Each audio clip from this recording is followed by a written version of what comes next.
उपक्षीरासु जया अन्यो अर्थो बोध्यते सा शब्दस्यार्थस्य प्रकृति प्रत्यादेश शक्तिर्व्यंजन ध्वनन गमन प्रत्यनादि व्यपदेश विषया व्यंजना नाम। समझे नहीं? कहा कि देखिए व्यंजना वृत्ति के विषय में बता रहे हैं कि शब्द बुद्धि, बुद्धि मतलब ज्ञान, बुद्धि का मतलब क्या होता है? ज्ञान।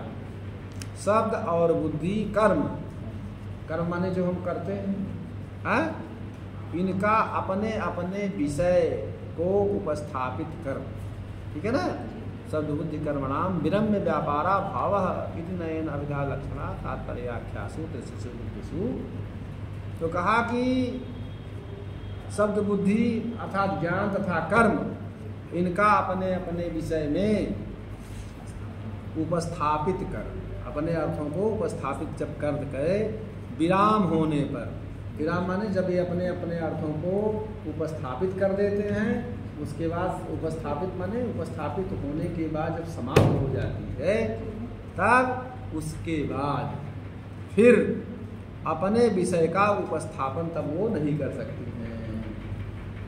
अपने विषय को जब आप उपस्थापित कर देंगे तो आप विरत हो जाएगी वह वृत्ति, अर्थात समाप्त हो जाएगी। फिर आप कहिए कि वह अपने विषय को फिर उपस्थापित कर दे तो वह उपस्थापित नहीं कर सकती है, ठीक है ना? उसके बाद फिर वह अपने विषय को उपस्थापित नहीं करता है। यह इस सिद्धांत के अनुसार नयन, नय माने नीति, सिद्धांत के अनुसार क्या है? अभिधा, लक्षणा और तात्पर्य नाम की, ठीक है ना, तीनों वृत्तियों का बोधन कर, ठीक है ना? तिस्सु वृत्तिषु स्वम स्वम अर्थम बोधयितोपक्षीणासु। तो तात्पर्य नाम की तीनों वृत्तियों का बोधन कर उपक्षीण होने पर, मतलब ये सब वृत्तियां जब उपक्षीण माने समाप्त हो जाने पर, तो जया अन्य अर्थो बोध्यते, जिस वृत्ति से अन्य अर्थ का बोध होता है, जिस वृत्ति से अन्य अर्थ को प्रतिपादित करते हैं, तो वह सा शब्दस्यार्थस्य, वह शब्द और शब्द में तथा अर्थ में तथा और कहा प्रकृति प्रत्यादेश, और प्रकृति तथा प्रत्यय आदि में रहने वाली क्या है? शक्ति। प्रकृति और प्रत्यय आदि में रहने वाली जो शक्ति है वो क्या कहलाती है? कहा व्यंजना। क्या कहलाती है? व्यंजना कहलाती है। और क्या है? व्यंजन, ध्वनन, गमन, प्रत्ययनादि व्यपदेश विषया व्यंजना नाम। वह व्यंजन, ध्वनन, गमन, प्रत्यायन आदि शब्दों से, व्यपदेश माने व्यवहार, आदि शब्दों से जिसका व्यवहार होता है या व्यवहित होती है, ठीक है ना, वो क्या है? व्यंजना नाम। वह क्या नाम से? व्यंजना कहलाती है। ऐसी जो वृत्ति है उसको व्यंजना कहा जाता है। मतलब गमन, ध्वनन, प्रत्यायन आदि शब्दों के द्वारा जिसका व्यवहार किया जाता है वह शब्द क्या है? व्यंजना का बोधक है। और क्या है?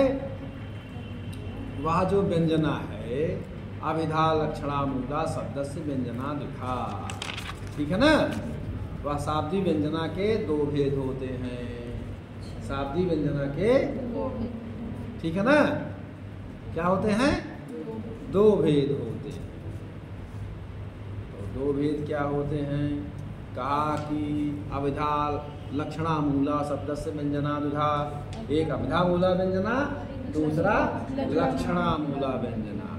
तो अब मतलब व्यंजना के दो भेद, जैसे लक्षणा के साहित्य दर्पण में 80 भेद बताए गए हैं पूरा, वैसे यहाँ व्यंजना के दो भेद, एक शाब्दी मूला व्यंजना, दूसरा आर्थी मूला व्यंजना। समझ रहे हो नहीं? तो कहा कि अभिधा मूला व्यंजना माहा, अभिधा मूला व्यंजना को अब हम बतलाते हैं, उनके लक्षण को कहते हैं। समझ रहे हो नहीं? इसको रखो। देखिए कोई भी ऐसा शब्द नहीं है जहाँ अर्थ मिश्रित, शब्द मिश्रित ही अर्थ होता है, अर्थ मिश्रित शब्द होता है। तो जहाँ शब्द अर्थ दोनों रहेंगे तो ये पूछा गया कि वहाँ शाब्दिक व्यंजना कैसे हम निर्णय करेंगे, आर्थिक व्यंजना का कैसे निर्णय करेंगे। तो जहाँ शब्द और अर्थ होने पर भी शब्द की प्रधानता हो वो शाब्दिक व्यंजना, और जहाँ अर्थ की प्रधानता होती है वो व्यंग्यांश में जहाँ अर्थ की प्रधानता हो आर्थिक व्यंजना, शब्द में जहाँ व्यंग्यांश की प्रधानता हो वो शाब्दिक व्यंजना। तो यही उसके पहचान का एक क्या नाम से लक्षण है कि जहाँ शब्द की प्रधानता होगी वो शाब्दिक व्यंजना, जहाँ अर्थ की प्रधानता होगी वो आर्थिक व्यंजना। समझ रहे हो नहीं? तो पहले तो हम शाब्दिक व्यंजना का वर्णन कर रहे हैं। किसका कर रहे हैं? शाब्दिक व्यंजना का वर्णन। बात समझे? कहा कि शाब्दिक व्यंजना का वर्णन कर रहे हैं। शब्दस्य व्यंजकत्वे अर्थस्य सहकारिता। कहा कि शब्द की व्यंजकता जहाँ होती है अर्थ वहाँ सहकारी सहायक, समझ रहे हो नहीं? सहायक। तो जैसे प्रधान एक होता है, प्रधान सब नहीं हो सकते ना, और सहायक उसके कई हो सकते हैं। राजा है तो राजा प्रधान है, लेकिन राजा के नौकर चाकर मंत्री इत्यादि जो होते हैं सहायक कई होते हैं ना। तो बिना सहायक के कैसा प्रधान का? जब आपके साथ सहायक नहीं होंगे, आप प्रधान लोग नहीं रहेंगे तो आप प्रधान कैसे हो सकते हैं? ये तो है नहीं। एक आदमी ले लिया तलवार, कहा हम ही आला हम ही ऊदल, तो अपने